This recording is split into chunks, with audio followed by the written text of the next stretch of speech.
आज हमारे बीच प्रसिद्ध कथाकार आप श्री मूर्ति जी हैं और मैं मनीष जौनपुरी शोधार्थी मेरठ यूनिवर्सिटी हिंदी विभाग प्रथम बार सर का स्वागत करने के लिए इलाहाबाद में पधारे हुए हैं।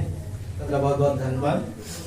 आइए साक्षात्कार के लिए सर का बहुत बहुत आभार करते हुए प्रश्न करते हैं कि सर आपके लेखन कार्य में नैतिक मूल्य और मर्यादा विषय आपके विचार क्या हैं जो आपके लेखन कार्य में ये अग्रसर हुए? लेखन कार्य में नैतिक मूल्य और मर्यादा विषयक विचार। जी। नैतिक मूल्य तो जरूरी ही है जी। और जहाँ तक मर्यादा की बात है, जी। मर्यादाएं समय समय से बदलती रही। जी। कभी मर्यादा थी कि औरत घूंघट काट कर रहे और औरत केवल रसोई में रहे जी। और केवल पढ़े तो चिट्ठी पत्री भर का पढ़े। आज वो मर्यादाएं बदल गई हैं। आज स्त्री पुरुष के कंधे से कंधा मिलाकर हर क्षेत्र में शामिल हो रही है और अपनी योग्यता प्रमाणित कर रही है। नैतिक मूल्य के संबंध में भी धीरे धीरे स्त्री और पुरुष के लिए समान मापदंड बनाए जा रहे हैं। तो एक लेखक के रूप में हमेशा हम ये कहेंगे कि वक्त के लिहाज से, समय के लिहाज से, लोकतांत्रिक मूल्यों की रक्षा के लिए और इंडिविजुअल व्यक्तिगत स्वतंत्रता, चाहे वो स्त्री की हो चाहे दलित की हो, उन सब के मूल्यों की रक्षा के लिए नैतिक मूल्य में और मर्यादा में जो भी परिवर्तन जरूरी है वह सब होते रहना चाहिए। ऐसा नहीं होना चाहिए कि 1000 साल पहले कोई मूल्य निर्धारित कर दिए गए तो हम उसी को ही मानते चले जाएं। परिवर्तन समय की जरूरत है। जी जी बिल्कुल।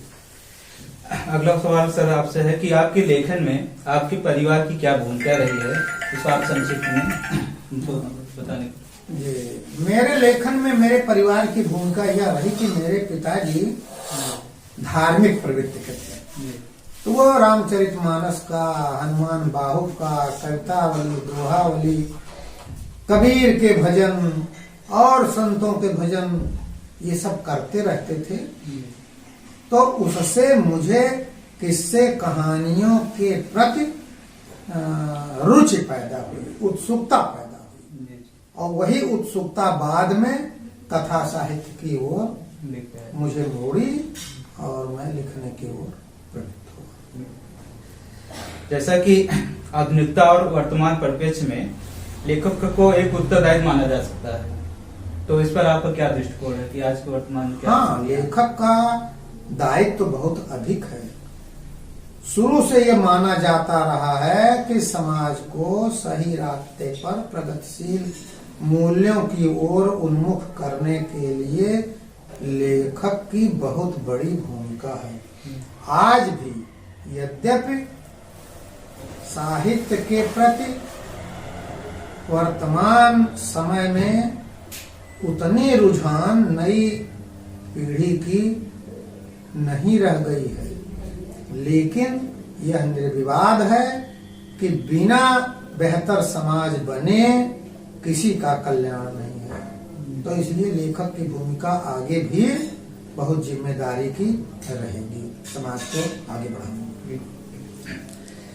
ग्राम जीवन के बदलते परिवेश को आप लेखक के किस रूप में स्वीकार करते हैं? जो ग्राम जीवन है, ग्राम जीवन का परिवेश निरंतर बदल रहा है। जैसे जैसे ग्राम जीवन बदल रहा है वैसे वैसे लेखन बदल रहा है, वैसे वैसे विषय बदल रहे हैं। किसी जमाने में प्रेमचंद के समय में जमींदारी प्रथा थी तो उन्होंने जमींदारी प्रथा के विरुद्ध लिखा। आज के जमाने में किसानों के लिए नए नए बने, सरकार द्वारा नए नए नियम बनाए गए हैं तो वो उनके गले की फांस बन रही है, तो उसके विरुद्ध लिखा जाना चाहिए। अभी किसानों ने बहुत बड़ा आंदोलन किया और अभी उनको उसमें सफलता भी मिली। तो लेखक को भी ये दायित्व है कि उनके साथ कंधे से कंधा मिला करके खड़ा हो। इसी प्रकार जो अन्य समस्याएं वर्तमान में रहती हैं, उनके समाधान के लिए भी समाज लेखक की ओर देखता है। और मैं मानता हूं कि लेखक से उसे निराशा हाथ नहीं लगनी चाहिए। आइए अगले प्रश्न की तरफ चलते हैं। जैसा कि सन 1975 में आप जो है लोक सेवा आयोग से चयनित होकर बिक्री कर अधिकारी के रूप में अपने जीवन का शिलान्यास किया और 2010 में एडिशनल कमिश्नर के पद से नियुक्त हुए। इस बीच आप जो है व्यस्त दिनचर्या में अपने कार्य थे साहित्य सृजन के, तो इस व्यस्तता के बीच में आप अपने आप को कैसे प्रबंध करते थे? हाँ देखिए, नौकरी में व्यस्तता तो रहती है अब, लेकिन ये जो लेखन था ये मेरी हॉबी थी, मेरी पसंद की चीज थी, इसके बिना भी मैं नहीं रह सकता था। तो उस व्यस्तता में रहते हुए भी मैं समय निकालता था छुट्टियों में, या मैं प्रतिवर्ष 1 महीने की लगभग हर साल अवकाश लेता था। अच्छा। तो उसमें से 10 दिन मेरा भ्रमण पे रहता था और 20 दिन मैं केवल लेखन में देता था। तो इस प्रकार अगर पूरे वर्ष में कोई चीज नहीं निकल के आ पाती थी तो भी उस 20 दिन में वो एक आकार ग्रहण कर लेती थी और उसमें फिर धीरे धीरे और समय लगा के संशोधन करके कोई न कोई चीज निकल आती थी। आपकी कहानियों में गांधीवाद और मार्क्सवाद दोनों झलकता है, आप किस प्रकार से इन दोनों से प्रभावित हुए? मेरी कहानियों में गांधीवाद और मार्क्सवाद दोनों झलकता है तो अच्छी बात है, लेकिन लिखते समय मैं न कह सकता हूँ कि मैं पूरी तरह मार्क्सवाद को जानता हूँ और न पूरी तरह गांधीवाद को जानता हूँ। मैं अपने देहात के लोगों को देखता हूँ, उनकी मानसिकता को देखता हूँ, उनके विचारों को देखता हूँ, उनके प्राथमिकताओं को देखता हूँ और अपने पात्रों में जो देखता हूँ वही मैं अपनी कहानियों में देता हूँ। तो अगर हमारे पात्रों में मार्क्सवाद है तो मेरी कहानियों में आता है, उनके पात्रों में गांधीवाद है, उनके विचारों में तो मेरी कहानी। आपकी कथा रचना धैर्यता में आपने सामाजिक और राजनीतिक पक्ष में देखा है, तो उसमें सर्वाधिक निकट आप से मानते हैं? देखिए, दोनों महत्वपूर्ण हैं, सामाजिक और राजनैतिक दोनों ही परिस्थितियां मनुष्य के ऊपर उठाने या नीचे गिराने में योगदान देती हैं। दोनों ही उसे के लिए मुसीबत पैदा करती हैं या सरलता सहजता पैदा करती हैं। राजनीति के बिना समाज नहीं चल सकता, एक अनिवार्य अंग राजनीति हो गई है। आपके अपने यहाँ लोकतंत्र है, प्रजातंत्र है, हर 5 साल पे चुनाव होते हैं, उस चुनाव से सरकार का गठन होता है। अगर जनता गलत लोगों का चुनाव करेगी तो रोएगी, जैसे इस समय रो रही है अभी, और अगर सही चुनाव करेगी, ज्यादातर तो वो सही करती है, सही लोग ही बाद में बिगड़ के खराब हो जाते हैं, इसलिए वो कुछ कर नहीं सकती है। अभी चुनाव तो सही करती है लेकिन बाद में वो सही लोग ही बिगड़ जाते हैं जब उनको मौका मिलता है। तो ये इसलिए उसके हाथ में नहीं रहता कि क्या करे, और वापस बुलाने का कानून अभी अपने यहाँ पास नहीं हो पाया है कि अगर हमारी जो प्राथमिकताएं तय थी उनसे दाएं बाएं जा रही है सरकार, तो हम उसको कहें कि भाई उतर जाओ ना। जैसे अभी ये वर्तमान सरकार ने कहा था कि हम अगर आ गए सत्ता में तो हम एमएसपी लागू कर देंगे, है उसको कानून बना देंगे, अपने घोषणा पत्र में कहा था। और जैसे ही आए 1.5-2 साल बाद हाई सुप्रीम कोर्ट में एफिडेविट लगा दिए कि हमारे बस का नहीं, हमारे बस का नहीं है इसको दे पाना। तो आप साल भर पहले कहे थे हम करेंगे, तब कोई पूछ नहीं रहा था तो भी आपने कहा करेंगे, और अब आ गए, मौका मिल गया, उसने आपको सत्ता दे दिया तो कह रहे नहीं करेंगे। तो इस तरह वादा खिलाफी अगर सरकारें ही करने लगे तो पब्लिक क्या कर सकती है?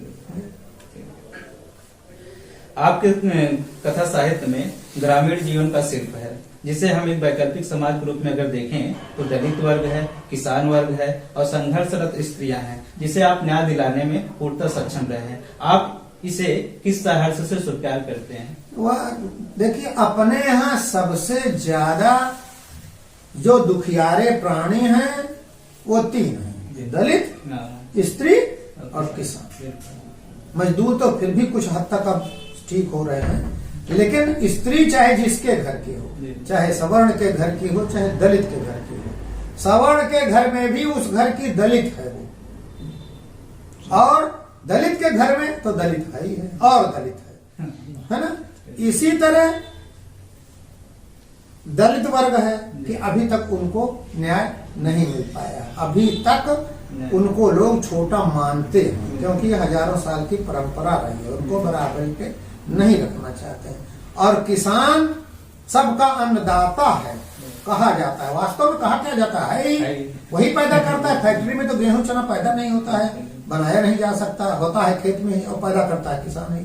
इसके बावजूद उसकी दशा बहुत ही दयनीय है और कोई सुनने वाला नहीं है कि यदि इसका पैदा किया हुआ हम खाते हैं तो इसकी तरफ ध्यान भी दें। तो ये चूंकि तीनों ही सबसे ज्यादा वंचित हैं, अधिकार से भी, सामाजिक रूप से भी, आर्थिक रूप से भी, इसलिए यही तीनों मेरे लेखन के केंद्र। सब चलते हैं कि जो नए साहित्यकार हैं और नव साहित्य के क्षेत्र में नव सृजनकार हैं, उनके लिए आपका क्या सुझाव है? जो नए सृजनकार हैं उनके लिए यही सुझाव है कि अपने नजर में करुणा पैदा कीजिए, अपने विचारों में स्पष्टता रखिए और हमेशा दीन दुखी दलित के पक्ष में खड़े रहिए, अन्याय का विरोध करिए। अगर ये रहेगा, आप सत्य के पक्ष में, अन्याय के विरोध में, दीन दुखी वंचित दलित के पक्ष में खड़े रहेंगे, तभी आपका लेखन सार्थक होगा। और इसको देखने के लिए आप अपनी आंखें खुली रखिए, आप अपने कान खुले रखिए। आपको जगह जगह से संवाद मिलेंगे, आपको जगह जगह से ऐसे दृश्य मिलेंगे जो आप अपनी रचनाओं में डालना चाहेंगे। अगर आप नए सृजनकार हैं तो एक डायरी रखिए या मोबाइल में नोट, जहां नोट किया जाता है वहां रखिए। जहां कोई चीज देखिए या सुनिए वहां उसको तुरंत दर्ज कर लीजिए, क्योंकि आधे घंटे बाद आप सोचेंगे कि क्या मैंने सुना था, उसने क्या कहा था, तो आपको याद नहीं रह जाएगा, भूल जाएगा। तो सबसे जरूरी है कि जो भी देखिए सुनिए उसको दर्ज करिए और करुणा की नजर से देखिए सबको, वहीं से आपको पात्र मिलेंगे और उसी से बेहतर सृजन होगा। अंतिम प्रश्न की तरफ चलते हैं। एक शोधार्थी होने के नाते मेरे द्वारा किया गया प्रयास आपको कैसा लगा और अपने आशीर्वचन के साथ इस साक्षात्कार पर समापन करेंगे। नहीं, आप शोध कार्य कर रहे हैं और जैसा कि आपसे जितनी बातचीत हुई उससे लगता है कि आपने मेरे साहित्य को पढ़ा है और सही बिंदुओं पर सही बिंदु आपके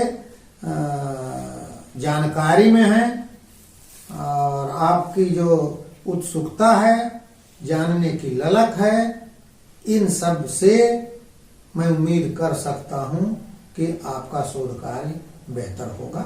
आपका शोध कार्य बेहतर हो, आप अपने प्रयास में सफल हो, बस मैं यही कामना करता हूँ। बहुत बहुत धन्यवाद, बहुत बहुत आभार आपका।